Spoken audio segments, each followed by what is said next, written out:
So talagang sinadya talaga namin puntahan itong Jewel kasi ito talaga yung isa sa mga gusto kong puntahan dito sa Singapore. Ito talaga yung binabanggit ko.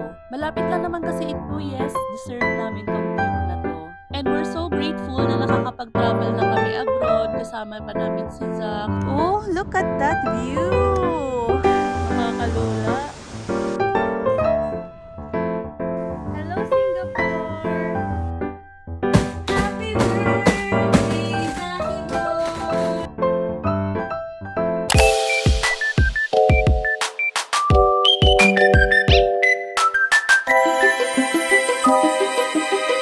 Hey guys, it's day 3 here in Singapore. And today, pupunta kami dun sa Jewel kasi hindi kami nakapagpa-picture nung nasa airport kami. Yung parang falls, si Jewel Changi Airport.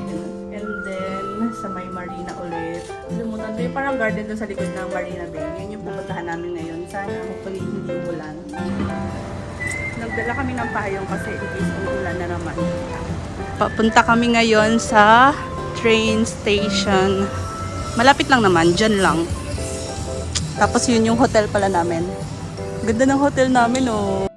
Isa sa na-notice namin dito sa Singapore is wala kami masyadong guard na nakikita everywhere. Kahit sa hotel namin, sa entrance, walang guard. Sa mga MRT entrance, sa mga mall entrance, wala kami masyadong nakikita ang guards. Kaya kapag may mga kailangan kami, wala kami masyadong mapagtanungan, nagbabasa na lang kami ng mga instruction o kaya sin-search na lang namin sa Google. Tapos sa hotel naman namin kapag nagre-request kami ng something, robot yung naghahatid kapag may mga kailangan kang gamit. So sobrang high-tech lang talaga dito and nakakatuwa. And by the way guys, share ko lang sa inyo no, na nabigla talaga ako dito sa Singapore kasi more in lakad. Kasi 'di ba sa Pinas, kapag merong kang pupuntahan, merong tricycle everywhere, merong jeep. Hindi ko talaga na-expect na ganito ka grabe yung lakaran pala dito. And no choice ka kundi lumakad kasi hindi ka makakapunta sa pupuntahan mo kung hindi ka maglalakad kasi wala namang ibang pwedeng sakyan. At ito na nga guys, nandito na nga kami sa Jewel. So naglakad kami simula sa airport papunta dito kasi another building siya. Hindi ko inaasahan na mall pala siya and sobrang lawak niya, sobrang laki. Nag-enjoy talaga kami kasi kahit sa ang sulok is very Instagrammable. Merong mga plants everywhere, hindi siya fake. So talagang sinadya talaga namin puntahan itong Jewel kasi ito talaga yung isa sa mga gusto kong puntahan dito sa Singapore. Hindi kasi namin siya napuntahan ng first day namin kasi sobrang dami naming gamit. Meron kaming dalawang malalaking maleta, tapos dalawang bag, kasama pa namin si Zach, meron pa kaming stroller. Tapos medyo malayo yung terminal namin sa Changi, kailangan pa atang mag-bus, so hindi na lang kami tumuloy. Hey guys, nakalimutan ko mag-vlog sa Jewel. Nandito na pala kami ngayon sa Bugis para bumili ng mga souvenir. Tinopa kasi si Zach dun sa Jewel. Gusto niya umakyat sa hagdan palagi. Bibili muna kami ng mga pasalubong. Ano sabi mo? Opo, kakain na tayo. Yeah! We're here in Bugis Street and nakabili na ako ng mga keychain, pasalubong yan. Super cute. Nandito kami sa food court ngayon. Huwag mong tanggalin yung medyas mo. Kain na tayo, okay? Kakain na tayo. Sit down lang. Bumili muna si daddy ng food. Yan ang napili ni Sak. Ito. Ito ang gusto niya. Hey guys, so nandito na kami ngayon banda sa may marina. And tatawid kami sa may bridge. Nandito kami sa elevator nila. Galing mo kasi pinipindot. Manual. Yan. Kulang pa. Kulang pa. Kulang pa. Manual kasi siya. Manual elevator. Diba? Hindi siya magbubukas hanggat hindi okay. Galing kami kanina sa Bugis, tapos dito na kami ngayon sa Marina kasi hindi naman umulan. Para makapag-take kami ng picture dito ulit kasi nung first night namin dito, ang haggard ko. Pangit ko. Para makatake. At saka, walking distance lang to sa hotel namin kasi Citadines Raffles Place. So, doon talaga bumababa yung mga tao sa Raffles Station para makapunta dito sa Marina Bay. Pwede rin namang mag-bus. Kasi ngayon, hindi pa kami nakatry mag-bus dito. Hindi ko rin alam kung saan yung mga sakayan ng bus dito kasi mas okay kami sa MRT. Kasi malapit din yung MRT sa pinag-stayan namin.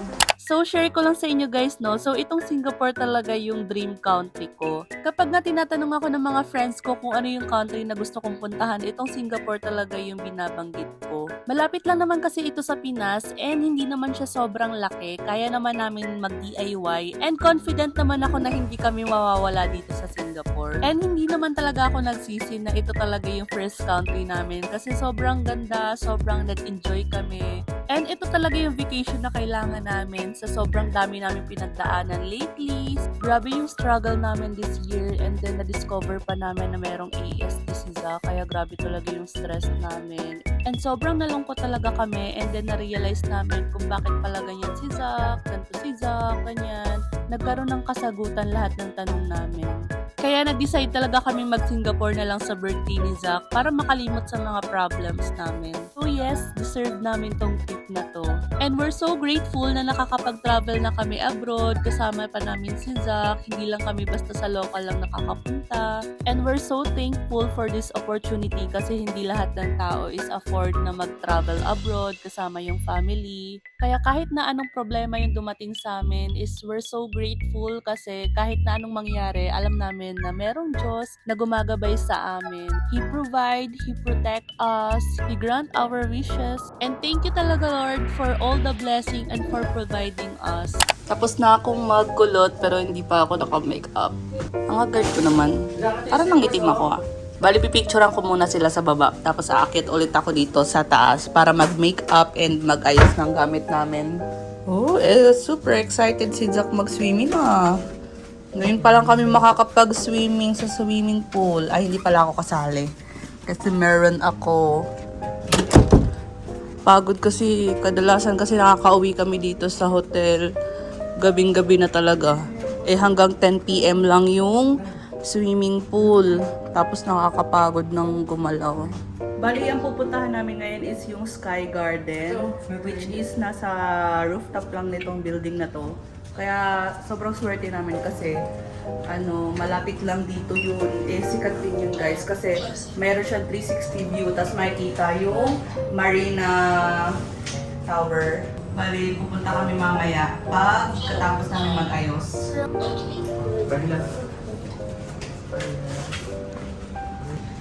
Wow! Swimming sila. Sayang, di ako makakapag-swim. Oh! Ito, meron ditong towel.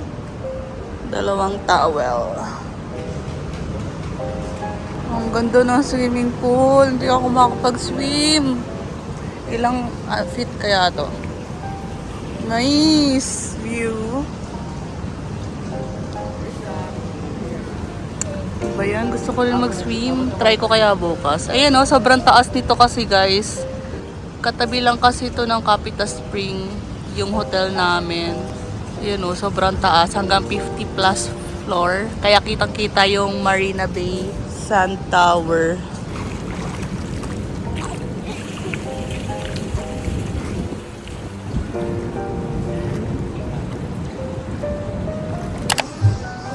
Nasa 20 floor na kami.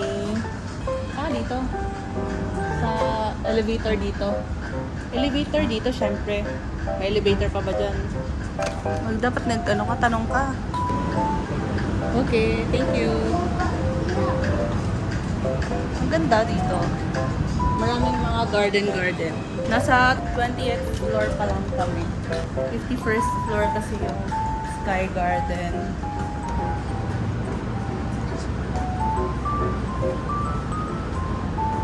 Nakakaloka. Taas. Ang dami niyang mga katabing mga building na matataas din. Ang taas. Ay, yun pala nakikita na rin siya kahit papano. Pero meron pang mas mataas na area. So, sa tenga. Nice. Here we are. Sky restaurant. Meron ding Sky Restaurant. At pala dito tayo kumain ng birthday ni Sak. Oh, wow! Dito na kami sa 51st floor. Ang bilis ng elevator. Ba't ang dalawang to? Pagpapawisan talaga kayo agad niyan. Uy, nasa taas tayo. Look! Wow! Ang ganda. Okay. Ayun ba yun? Ah, doon pala banda. Ah, doon pala banda, oh. Mas mataas pa yung building namin kaysa sa Marina. Ikutin muna namin to. Oh, yung dalawa, oh, nagpapakapawis. Ang init-init. Tumatakbo. Wow, ano yan? Nakakain kaya yan? Nakakain kaya yan, guys? Ang ganda naman dito. Bali, open lang pala to, guys, from Monday to Friday. Pwede rin makapunta dito yung public. Basta doon sila dadaan sa Capitas Spring. Pero since dito kami nagstay sa Citadine Raffles Place, free lang kami. Kahit hindi kami magpa-schedule, pwede kami pumunta rito. Look, oh. Ang taas, oh. Ang taas ng building namin, oh. Meron tong 360 view na garden. Ang ganda. Good thing din na dito kami nagstay sa Citadines kasi hindi na namin kailangan magpa-schedule para pumunta dito sa Sky Garden. Kasi nandito na kami mismo nagstay. Kung saan din nandun yung Capitas Spring. Hala yan, oh. O, diba? Mas mataas pa kami sa Marina. Nice, oh. Super nice.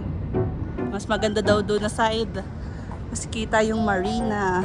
At saka ang ganda talaga ng mga building dito sa Singapore. Kasi marami silang mga garden. Ang galing nga nila magpatubo ng mga halaman eh. Paano kaya nila nagagawa na i-maintain yung mga halaman dito? Kahit nasa taas, nasa gilid ng building. Ang ganda! Oh, look at that view!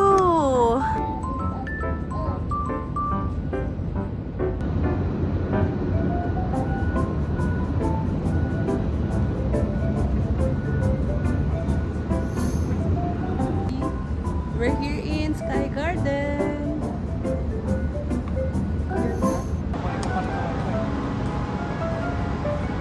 Oo nga. So, nakababa na ulit kami dito sa room. Galing kami sa Sky Garden. And sobrang init dun. Kaya nagpalit na ako ng damit. Maya-maya pupunta na rin kami sa Garden by the Bay. Mag-aayos muna kami ng gamit. And na-notice ko na parang may something dito sa GoPro ko. Kasi nag-off siya ng kusa. Kaya hindi ako makapag-video. Full naman yung battery niya. Baka kailangan ko siyang ipatingin. Hindi ko sure kung nasira ba yung battery niya or may something sa GoPro ko. Kasi medyo matagal ko na siyang hindi nagagamit. Yung last na gamit ko sa kanya is nandun pa kami sa may Mindanao. So I hope na maging okay kasi sayang wala akong magagamit masyado na pang video. Medyo nahihirapan akong gamitin to pang video, pang vlog kasi sobrang laki niya. And bigat niya kasi. Sit down. So, nag-book na lang kami ng Grab kasi hindi namin alam yung commute papunta dun sa Super Tree and Cloud Forest. And sobrang init din talaga sa labas ngayon. Medyo napamahal kami sa transpo dito sa Singapore kasi kapag hindi namin alam yung commute sa pupuntahan namin is nag-grab na lang kami. So, we're here in Cloud Forest. And naka-aircon pala dito, guys. Ang lamig. So, ang pinaka nagustuhan ko talaga sa trip na to is sobrang chill lang namin. Wala kaming itinerary na kailangan sundin. So, this is DIY trip. So, no pressure sa time. Umaalis kami kahit na anong oras namin gusto at hindi namin minamadali yung sarili namin. Although, hindi na namin napuntahan yung Malaysia and marami pa kami hindi napupuntahang mga tourist spot dito sa Singapore. Pero okay na rin naman kasi yung mga gusto ko talagang puntahan is napuntahan namin. Dahil magagandang plants dito. Ang ganda. Dito na kami sa 7th floor area. Nice. Yung maganda dito sa garden na to, naka-aircon. Ang lamig. Ano yan? White Persian. Wala, ang galing. Ito ba yan?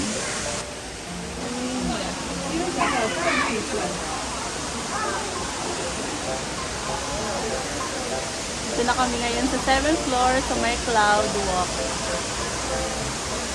Ganda ng view!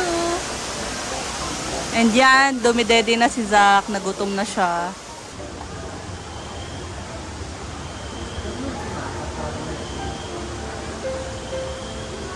Katakot.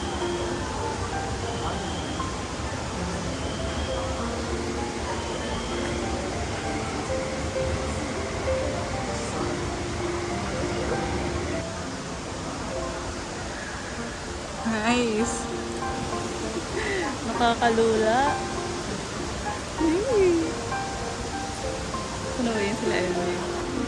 Nice. Super nice. Ganda talaga dito sa Singapore. Ang mahal nga lang dito eh.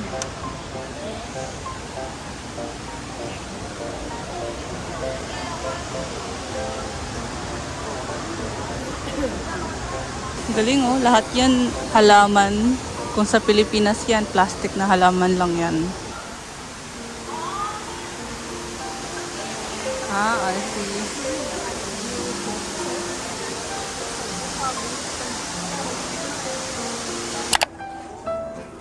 So, nakalabas na kami sa Cloud Forest. And then, next is itong flower dome. Pupuntahan. Let's see. Wow. Pero sa Cloud Forest, marami rin mga plants. Parang wala siyang pataas. Please do not touch me. Do not touch the flower dome. Lamig din dito in fairness ha.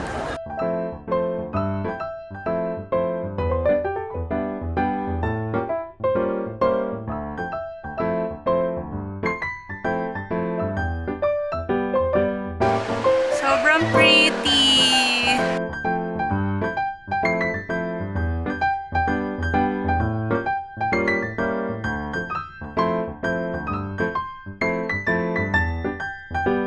So sila MJ, nagpapahinga muna sila ngayon. Nakaupo sila kasi kanina pa kami naglalakad. Tapos after namin dito sa Flower Dome, pupunta naman kami sa may super tree. Yung malalaking artificial tree.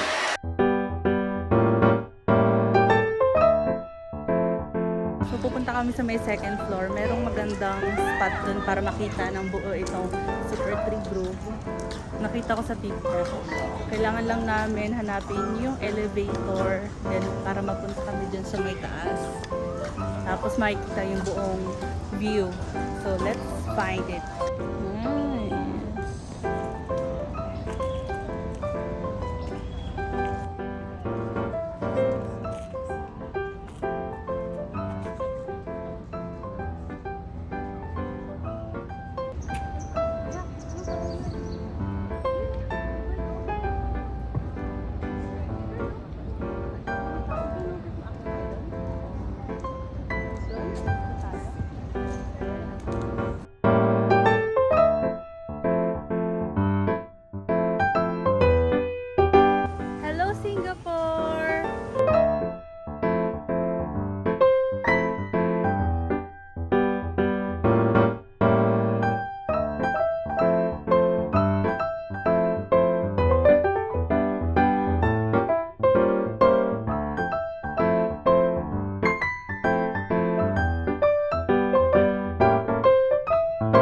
Hey guys, nandito na kami ulit sa aming hotel and maghahanap muna kami ng food sa baba before kami umakyat sa taas.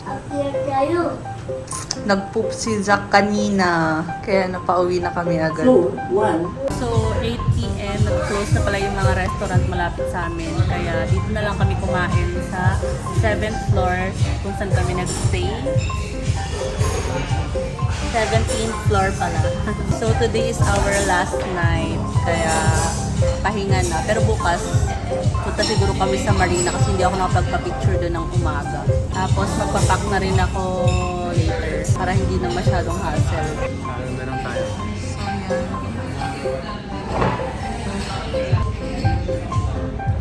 Happy birthday to you.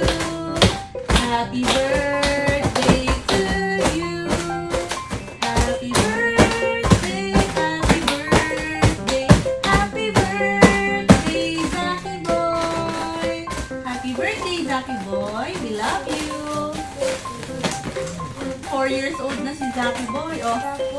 stand. Kunyari, pretend to blow. Bawal magano eh. Stand. Hey guys, so pa-check out na kami dito sa aming hotel. Bali, mamayang mga 6 pa yung flight namin. Pero iiwan muna namin yung mga gamit namin sa baba para makapunta muna kami sa marina. Makapaglakad-lakad muna kami doon bago kami pumunta sa airport. So tulog pa si Zack. Ayaw gumising ni Zaki. Tapos nalabasan namin yung baggage namin. Yan. I'm so happy. Sana makabalik ulit kami dito sa Singapore next time. Kasi gising na. Antok pa. Ayaw kasi gumising. Ang galing ng mga ilog nila dito, walang harang. Oh. Bali, doon kami pupunta. Ayun na yung malapit sa Merlion Park.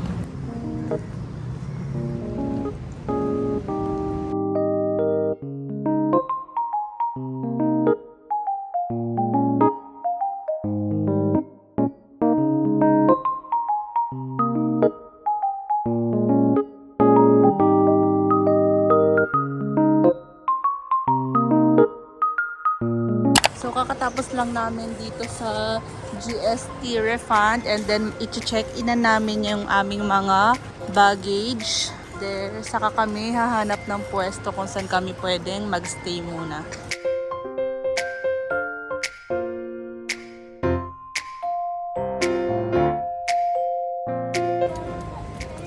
Dahan-dahan lang, wag magbabangga. Wag magbabangga ng tao. Bag mo yan ah. Tulak mo bag mo. Lipat tayo.